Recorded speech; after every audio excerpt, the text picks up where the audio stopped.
To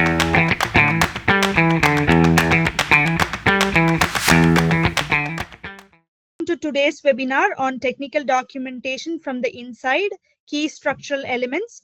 This is Sheba and I'll be your co-host for tonight.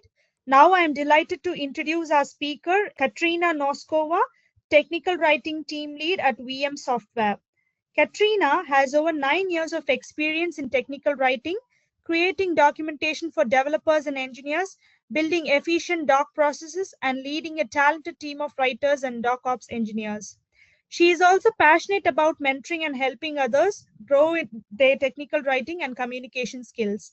And today, she'll be sharing insights on how to choose and implement the right documentation model for your team's needs. If you have any questions during the webinar, feel free to drop them in the Q&A box and we'll make sure to address them towards the end of the session. With that, I'll hand it over to Katrina. The stage is yours. Hello, everyone. Thank you for joining today. Today, I'll tell you about different content structural models. What are they and what their purpose? And we'll observe 3 existing models, their basic components, the content structure, and typical use cases for these models. And in the end of the presentation, I'll share with you some key takeaways. So let's start with the content structural models. And what are they? Generally speaking, it's content architecture patterns that build technical documentation. And they help you to design, create, and organize your content. And they could be used both by beginners and advanced technical writing in their everyday work. And today we'll observe 3 content models. It's DITA, Diátaxis, and simplified content model. You may have already heard about DITA and Diátaxis. Simplified content model is something new, and I'll give you more detail about it today. Let's start with the DITA. DITA is an abbreviation for Darwin Information Typing Architecture, and it's a quite old model. It has been developed and maintained for the last 20 years, and it's maintained by OASIS Technical Committee. It's a topic-based content model, so their basic components are topics. And this model also has XML-based specification with strict rules, with layouts and different rules for describing how you can structure the content. And that's why there are a lot of software solutions that support DITA model, and they can be used to create documentation using this approach. There are 5 topics that DITA model describes. So the DITA model describes 5 general topics. It's reference, task, concept, glossary, and troubleshooting. Concept is required information to explain a subject matter. So, for example, a process, a component of the system or product, and so on. Task is a step-by-step instruction to achieve a goal or desired result. Reference is supplementary data to perform a task or troubleshooting. So it may include parameters, methods, commands, and so on. Glossary is a term definition which may be combined into groups. And troubleshooting is also a step-by-step instruction, but to solve a problem. There is an example of a general content structure based on the DITA model. And as you may see, these topics usually used to create high-level documentation type and its user guide. User guide may include all of these topics or only some of them, and it depends on the specific of the product. And you can see that different sections of the user guide are aligned with these topics. from DITA models. So, for example, sections like overview or architecture description or different specifications, or sections like how it works, which describes how the process works or how this feature works, different best practices, they are corresponding to the concept topic. Tasks include getting started section, different procedures, for example, all sections which started with how to perform any operation, and tutorials. References usually include API reference, like a bunch of methods, their parameters, and examples of their API calls. And there could be also CLI options which describe parameters for the CLI tools. And there could be also other reference like, for example, supported platforms or supported languages and so on. And troubleshooting guides, this usually like specific sections with specific layout, and glossary also included into user guide.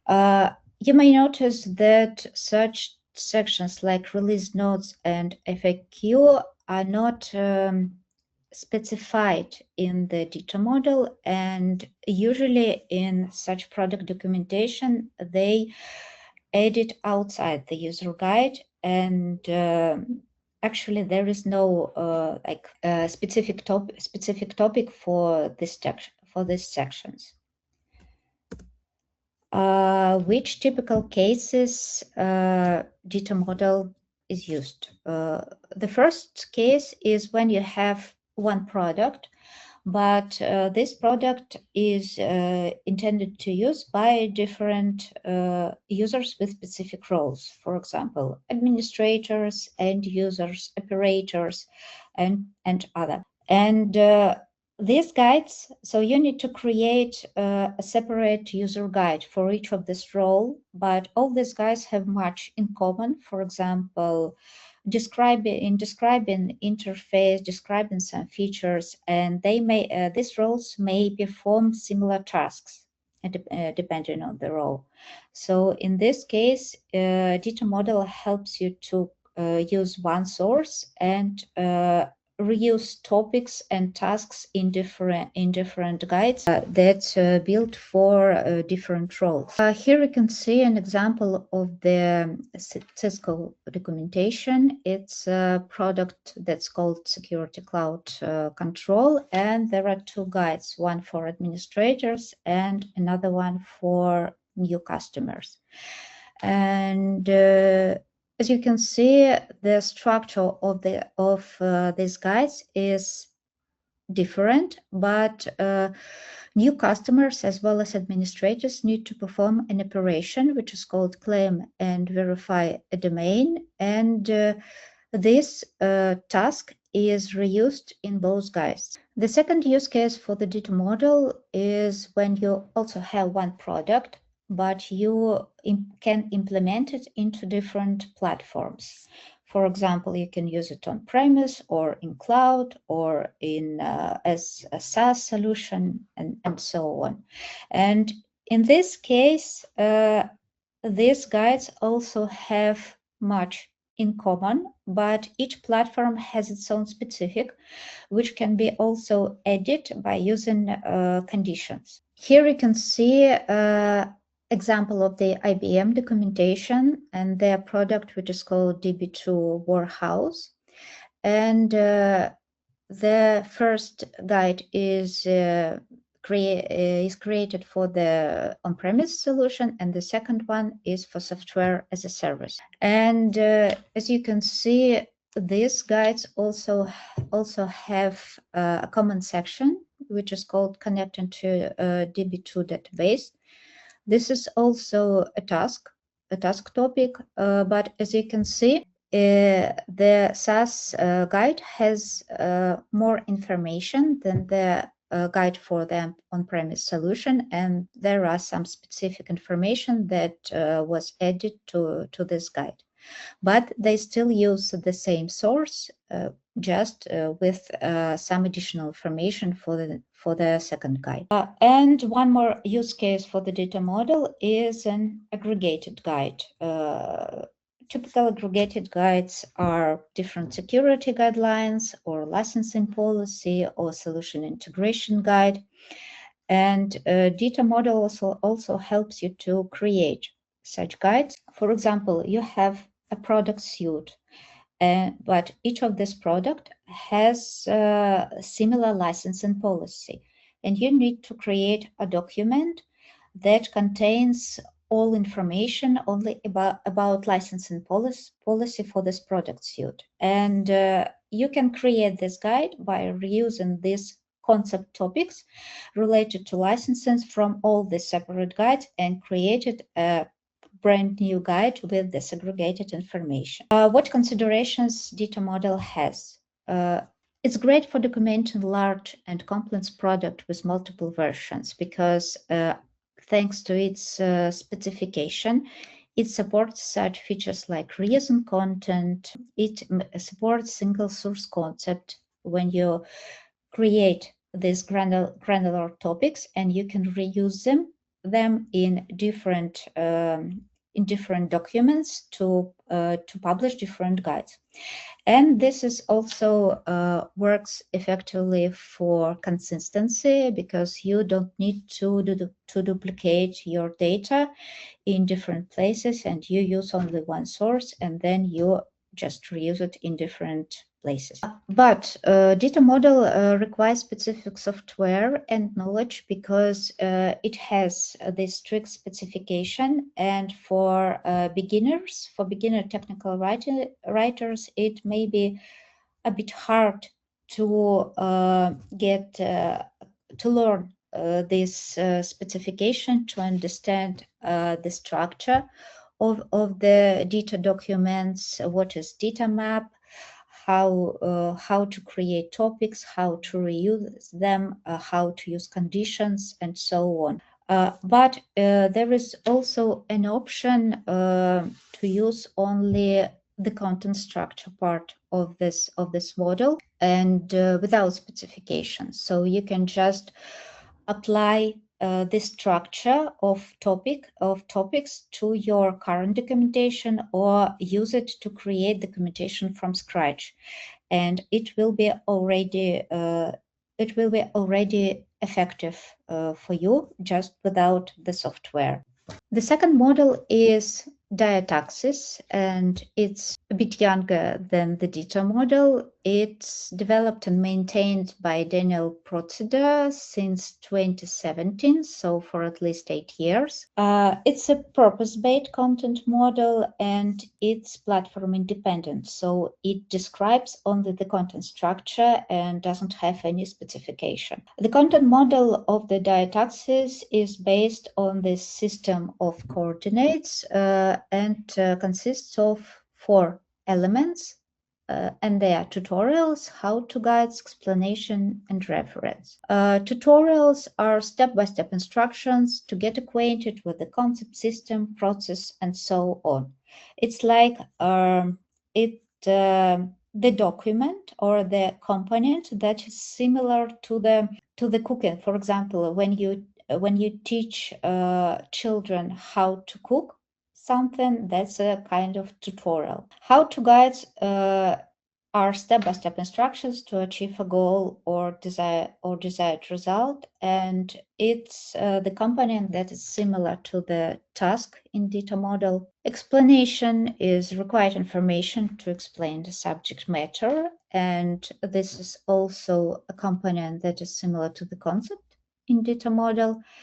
And reference is a supplementary data to describe low-level components of the product or system. It also includes different parameters, methods, commands, and so on. And it's also, you can see also some parallels with the DITA model. The general content structure based on the Diátaxis model looks a bit different than the DITA model. These basic components also used to create a user guide at the high-level documentation type, And you can see also correlations between sections in documentation and these components of the Diátaxis. For example, such sections like overview, how it works, best practices, specifications are aligned with explanations, just like concepts.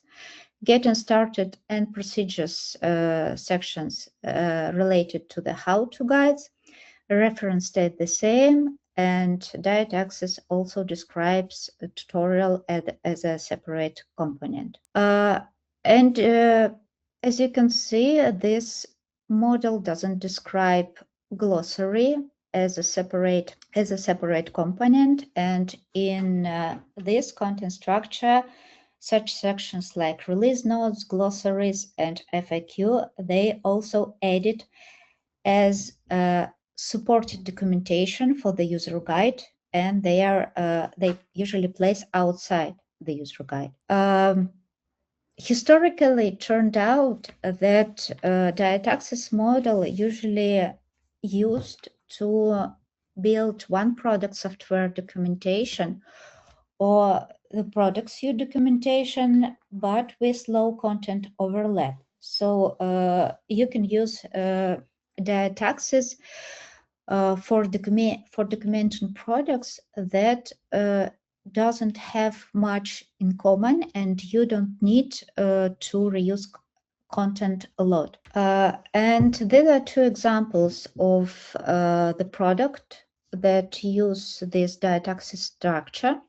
The first one is Divio. Divio is the company where the creator of this model worked during he created the system, and this was the first company where he implemented this structure. And as you can see, they have user guide sections with get started, features, how to sections, reference and explanations, and changelog is placed outside the user guide.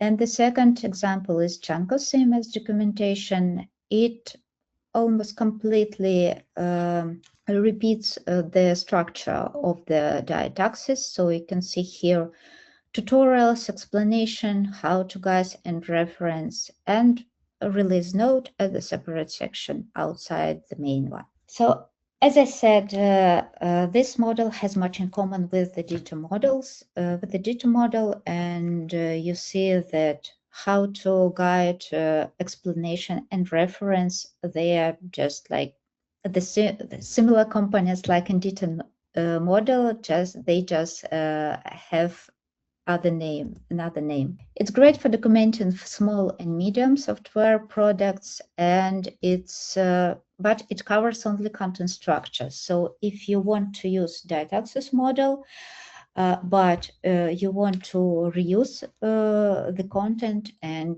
you have such requirement like single source publishing, this requires additional implementation of any third-party software. And it can be used by beginners because this structure is quite understandable, and the Diátaxis website itself has a lot of information about this model, about use cases, how these components can be implemented in user guide or creating complex documents. So it's a good choice for beginners to start with this model as well. And the last model is simplified content model, and it's more like a concept that I developed from learning sessions with mentees. And it's like an attempt to distinguish real structural elements and genres that other models mix. And you may have noticed that such components like tutorials or how-to guides, they are more, or troubleshooting, they are more like genres or documentation types than actual structural elements. And this model is an attempt to create such content model that will contain these basic essential elements. This is also a topic-based content model, but platform independent, so it doesn't have any specification as the Diátaxis model. So this content model contains only two topics: information and procedure. Information is any information related to a subject matter, and the main difference is that this topic doesn't require actions from a user. You just give them some information, some piece of content to understand, to learn, to get deep into the context, into the subject matter. And the procedure topic, it's any procedure related to a subject matter, and it requires actions from a user. So this is the main difference. Information doesn't require actions from a user, and procedure require actions from a user. This is the general content structure based on the simplified content model. And as you can see, there is no high-level documentation type like user guide. The whole product documentation contains only from information and procedure topics. And information topics include concepts, references, glossaries, FAQ, release notes, so any information that describes your subject matter, that supports this, your product and the subject matter, and it can be used by the user to understand your product. And procedures includes any procedures that require some actions. It's getting started sections, how-to guides, troubleshooting guides, tutorials, so anything where they need to do some action. This model doesn't fix to any documentation type. It can be theoretically used for building any documentation for one product, for product suite, or for aggregated documentation. So it can be used for any use case. But of course, it also has some considerations. So as I said, it can be used for documenting any software products regardless of complexity, but it also covers only content structure and requires additional implementation for reusing content and single source publishing. It can be used by beginners because it's as simple as it can be, but as it's a concept, it still needs to be improved because it requires genre layouts, scenarios, and examples of use cases. So, any examples where you can implement this model in your documentation or create documentation from scratch. And key takeaways that I want to share with you. So, content structural models can help you to look at your current documentation from a different perspective. You may take any model that you like and review your current documentation with it and see maybe what content you need for your current documentation. For example, you don't have tutorials, but you want to implement them because they are quite required for your audience. Content structural models also help you to highlight key points when you create documentation from scratch.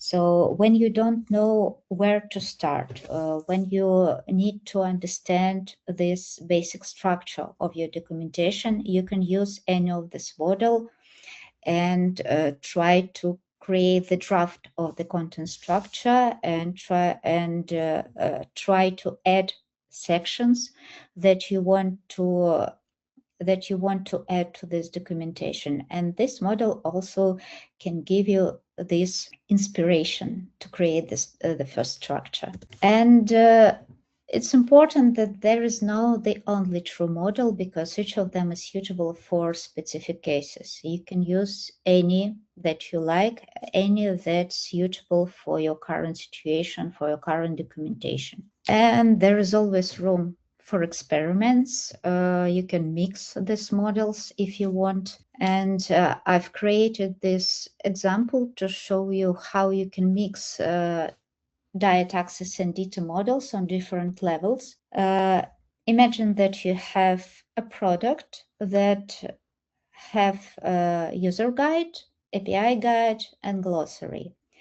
And on the user experience level, in the sections in documentation portal, you add 5 sections like overview, getting started, features, API documentation, and glossary. On the logic level, you can use Diátaxis model. For example, when you add overview, you think about it as the explanation component with a specific structure, and you know what you want to add to this section. Getting started are implemented as tutorial on this logic level. Features can be a combination of explanation and how-to guides. And API documentation can be a combination of explanation, reference, and tutorials.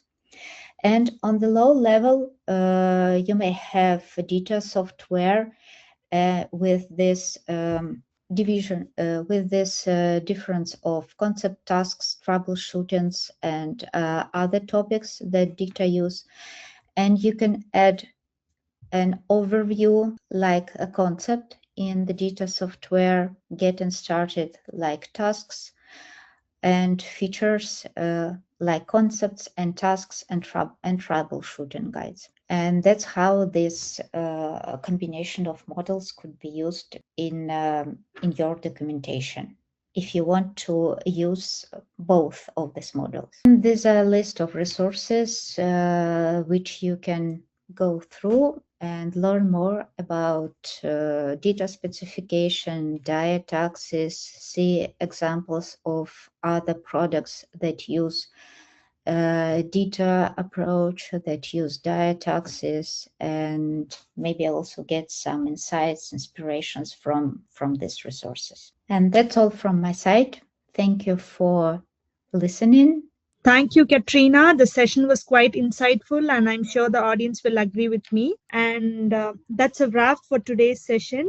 A huge thanks to you for walking us through the topic today.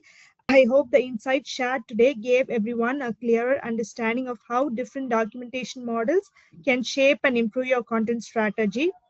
To everyone who tuned in, thank you for taking the time to be here and for all your great questions and comments. And of course, if you have more questions or want to learn more about Document 360, then feel free to reach out. We'll be back soon with another session soon. Until then, see you next time. Thank you, Katrina.